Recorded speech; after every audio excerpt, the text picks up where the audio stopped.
ఈ సభలో చాలామంది నా పెద్దలు, అనేక మంది మేధావులు, ఉద్యమకారులు ఉన్నారు. వాళ్ళందరికీ కూడా పేరు పేరున ఉద్యమాభివందనాలు తెలియజేస్తా ఉన్నాను. పాపూరు రామరెడ్డి అన్న కావచ్చు, అక్క మాధవక్క కావచ్చు, జానకక్క, లావణ్య, మిత్రులు అనేక మంది, ప్రకాశ్ అన్న, చాలా మంది, అందరికీ కూడా ఉద్యమాభివందనాలు. గిరిపల్లి మల్లేష్ అన్న అప్పుడు జనాలను ఏకం చేసిండు, ఇప్పుడు ఉద్యమకారులను ఏకం చేస్తున్నాడు. చనిపోకముందు ఏకం చేసిండు, చనిపోయిన తర్వాత కూడా ఉద్యమకారులను ఐక్యం చేయడానికి ఈ రకంగా ఉపయోగపడుతున్నాడు అని చెప్పేసి, తన చావు కూడా ఉద్యమకారులకు ఈ రకంగా ఉపయోగపడుతుంది. సరే, తెలంగాణ కోసం ఎవరి త్యాగం ఎంత ఉంది అనే విషయానికి వస్తే, అటు ఉద్యమకారులు, ఇటు ఉద్యమ కళాకారులు, ఉద్యమాన్ని భుజాన మోసింది వీళ్ళే. ఆ ఉద్యమ రథ చక్రాల కింద నలిగిపోయింది కూడా వీళ్ళు, వీళ్ళ కుటుంబాలే. దానికి ప్రత్యక్ష సాక్ష్యంగా మనకు గిరిపల్లి మల్లేశం అన్న మరణం కనబడతా ఉంది. కానీ మన నోటీస్, మన దాకా రానటువంటి చావులు అనేకం ఉన్నాయి. ఇదే గిరిపల్లి మల్లేశన్న దినాలకు వచ్చినటువంటి జయంకర్ అన్న నీకు అవ్వ గుర్తుకు వస్తలేదా, అయ్య గుర్తుకు రాలేదా, ఇల్లు గుర్తుకు రాలేదా, మమ్మల్ని ఇచ్చి ఎట్లా వెళ్ళిపోయినావు మల్లేశన్న అని చెప్పి పాట పాడిన జయంకర్ అన్న మళ్ళా వారం రోజులు తిరగకుండానే గుండెపోటుతో చనిపోయింది. అయితే ఈ మరణాలు మనకు చెప్తున్నటువంటి వాస్తవాలు ఏంటి? తెలంగాణలో ఇప్పటికీ గత 60 ఏళ్ల నుంచి దగాపడ్డ తెలంగాణ అని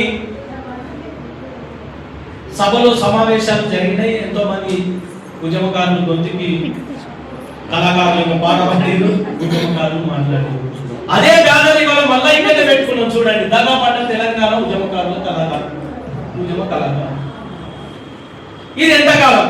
తెలంగాణ కొట్లాడి తెచ్చుకున్నాక కూడా మళ్ళా దగాపడ్డ తెలంగాణ అనే మాట్లాడుకోవాల్సిన పరిస్థితి మన ముందట ఎందుకుంది? ఇది ప్రతి ఉద్యమకారుడు, ప్రతి కళాకారుడు వేసుకోవాల్సినటువంటి మొదటి ప్రశ్న. తెలంగాణ వచ్చిన తర్వాత కూడా ఇంకా ఎందుకు దగా పడుతున్నాము? ఇంకా ఎందుకు మోసానికి, కుట్రలకు బలైతున్నాము?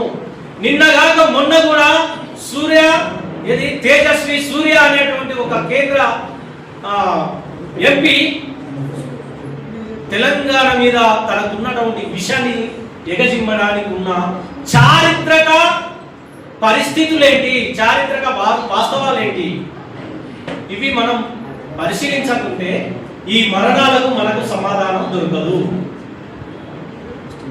మొత్తం తెలంగాణ సమాజం పట్లనే ఒక వివక్ష ఉన్నది అనడానికి మొన్న తేజస్వి సూర్య మాట్లాడినటువంటి దానికి లింక్ ఉన్నది, సంబంధం ఉన్నది. ఒక అనివార్యమైనటువంటి పరిస్థితిలో కేంద్ర రాష్ట్ర ప్రభుత్వాలు తప్పదనుకున్న పరిస్థితిలో తెలంగాణ రాష్ట్ర ప్రకటన చేశారు తప్ప వాళ్ళ మనసు లోపల లోతుల్లో ఉన్నటువంటి వివక్ష విషయాన్ని వాళ్ళు వదిలిపెట్టలేదు. ఇప్పటికీ తెలంగాణ పట్ల ఈ పాలకులకు నిజమైనటువంటి ప్రేమ లేదు అనేటువంటిది నేటికి వాస్తవం. దేని పట్ల వాళ్ళకు ప్రేమ ఉన్నది? తెలంగాణ వనరుల మీద వాళ్ళకు ప్రేమ ఉన్నది, తెలంగాణ భూముల మీద వాళ్ళకు ప్రేమ ఉన్నది, తెలంగాణలో దొరుకుతున్న ఖనిజ సంపద మీద, అటవీ సంపద మీద వాళ్ళకు కన్నున్నది. కనుక ఆ వాటి పట్లనే ప్రేమ ఉన్నది. కనుక నేషనల్ హైవేలు వేస్తారు, నేషనల్ హైవేలు నిర్మిస్తారు, పెద్ద పెద్ద ప్రాజెక్టులు కూడా కడతారు. ఎందుకంటే కాంట్రాక్టర్లంతా వాళ్ళ చుట్టాలు కాబట్టి. కాంట్రాక్టర్లంతా అయితే ఆంధ్రోడు లేదా గుజరాతోడు, అయితే ఆంధ్రోడు లేకపోతే గుజరాతోడు. కనుక తెలంగాణకు ఏం చేసినా వాడు వారి బంధుగణం బతకాలే. ఇది చరిత్ర. ఇది తరతరాలుగా మన మీద నడుస్తున్నటువంటి చరిత్ర. ఒక ఆధిపత్య భావజాలము ఒకవైపు అయితే ఆధిపత్య దోపిడీ మరొక వైపు. ఇక దీనిలో కులం అంటవా, మతం అంటవా, జాతి అంటవా, ఎన్నైనా దానికో చివరికి వస్తే తెలంగాణ అనేటువంటిది ఒక బంగారు బాతు.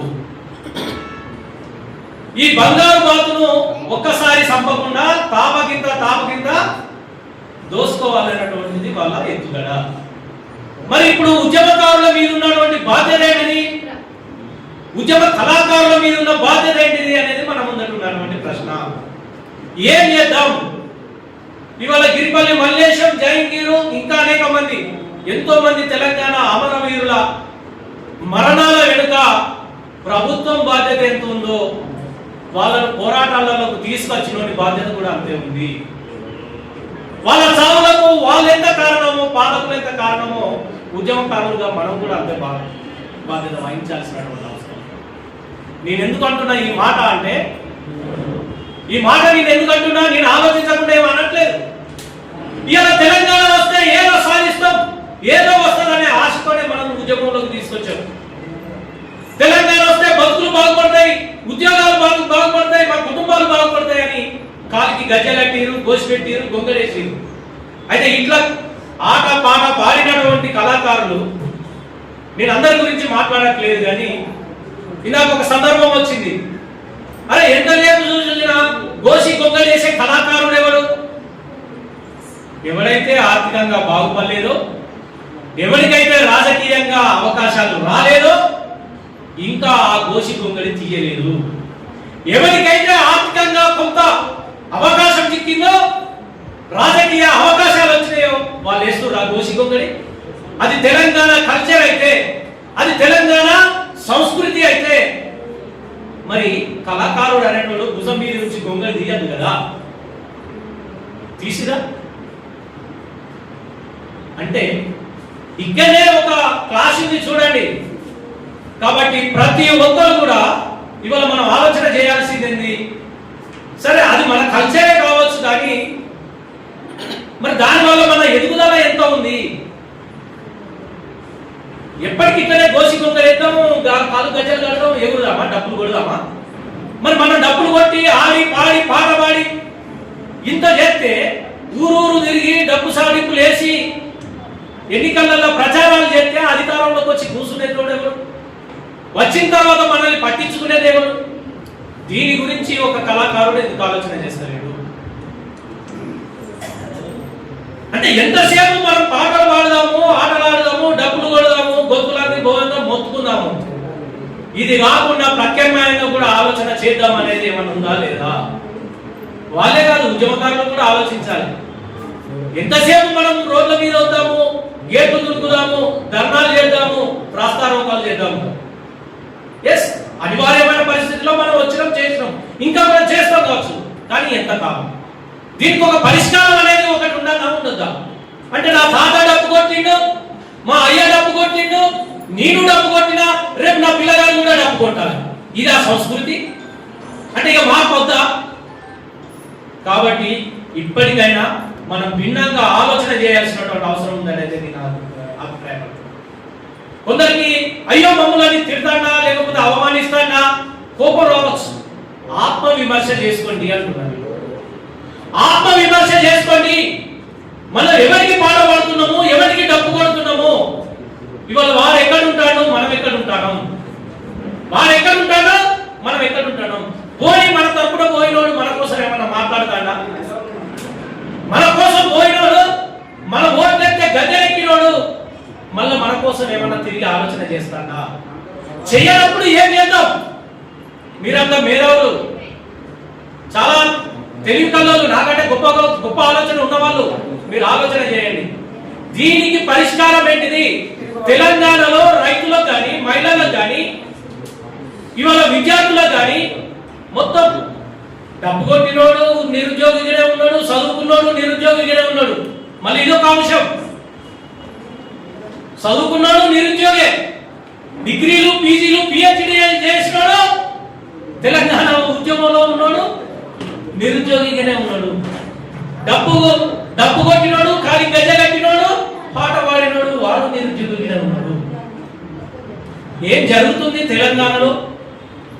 తెలంగాణలో నిధులు లేవా? తెలంగాణలో వనరులు లేవా? ఇందాకే చెప్పిన కదా తెలంగాణ అనేది ఒక బంగారు బాతు అని. మరి దాన్ని అది పెట్టిన గుడ్లను తింటున్నాడు ఎవడు? ఇవాళ ఇది ఆలోచన చేయాల్సినటువంటి అవసరం ఉన్నది. చాలా మంది ఇక్కడ రామరెడ్డి అన్న లాంటి వాళ్ళు, ప్రకాశం మన వాళ్ళు అందరూ ఉన్నారు. రైట్ కావాలనుకుంటే కొంత వాళ్ళు పెట్టుబడులు పెట్టి, లేకపోతే కొన్ని డబ్బులు పెట్టి కూడా మనం ఎందుకు ఒక ప్రత్యామ్నాయ ఆలోచన ఎందుకు చేయలేకపోతున్నాం అనేది తప్పకుండా ఆలోచన చేయాలి. మనమే ఒక ప్రత్యామ్నాయ ఒక రాజకీయ వ్యవస్థను, నేను ఎప్పటి నుంచో మాట్లాడుతున్నా, వీళ్ళతోటి మనకు న్యాయం జరగదు కాక జరగదు. ఎవరైతే బాధితుడు ఉన్నాడో వాడే ఇవాళ అధికారంలోకి వస్తే తప్ప ఒక ఉద్యమకారుని బాధలేదో ఆ ఉద్యమకారునికి తెలుస్తాయి.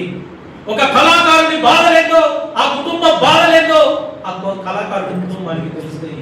ఇవాళ ఈ తెలంగాణలో ఆత్మహత్యలను నివారించాలి అనంటే, ఒక నిరుద్యోగి ఆత్మహత్యలు ఆగిపోవాలి అనంటే, తెలంగాణలో నిరుద్యోగానికైనా లేకపోతే విద్యా ఉద్యోగ అవకాశాలకైనా ఇంకేదైనా ఇవాళ ఉద్యమకారుల చేతుల్లో అధికారం ఉండాల్సినటువంటి అవసరం ఉన్నది. ఇది రైటా రాంగా మీరు ఆత్మవిమర్శ చేసుకోండి. ఇవాళ భద్రత చెప్తున్నాడు అంటే మాట వాస్తవం కదా, ఆలోచన చేయండి. ఇవాళ మళ్ళా వాళ్ళ తోక పట్టుకొని మనం ఇన్ని మీటింగ్లు పెట్టుకొని వాళ్ళ వెనకాల పోయి వాళ్ళకు వంత పడితే రేపు రోజులలో మళ్ళా ఇంకో సంస్మరణ సభలు మనం కలుసుకోవాల్సి వస్తుంది. నేను ఖచ్చితంగా చెప్తున్నా, మనం ఇట్లనే కోసి గొంగలు వేసి బీజేపీ వాడు పిలిస్తే పోతాం, కాంగ్రెస్ వాడు పిలిస్తే పోతాం, టిఆర్ఎస్ వాడు పిలిస్తే పోతాం.